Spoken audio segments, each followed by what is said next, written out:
नाज़रीन, खबरों के सिलसिला में अब रुख करते हैं नारोवाल का, जहां से हमारे ब्यूरो चीफ राना मोहम्मद इमरान की रिपोर्ट के मुताबिक नारोवाल मंशियात का आलमी दिन। सूबा भर के दीगर अजला की तरह जिला नारोवाल में भी मंशियात का आलमी दिन मनाया गया। वजीर आला पंजाब मरियम नवाज के खसूसी अहकामात और सेक्रेटरी एजुकेशन के हुक्म पर डिप्टी कमिश्नर सैयद हसन रजा की जेर निगरानी महकमा एजुकेशन नारोवाल के जेर एहतमाम डिस्ट्रिक्ट हेड क्वार्टर्स की सतह पर CEO एजुकेशन के ऑफिस से आगाही रैली निकाली गई।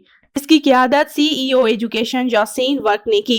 DO education Mohammad Iqbal Chaudhry, DO education female madam Kulsoom Bano, deputy DO education Shahid Fayyaz, AD Asif Adeel, Abdul Wahid Tatla, Mohammad Faisal के अलावा असातिज़ा ने रैली में शिरकत की। रैली के अख्ताम पर CEO एजुकेशन यासीन वर्क ने कहा कि नशा एक बहुत बड़ी लानत है जो कि इंसान की जिंदगी को तबाह बर्बाद कर देता है।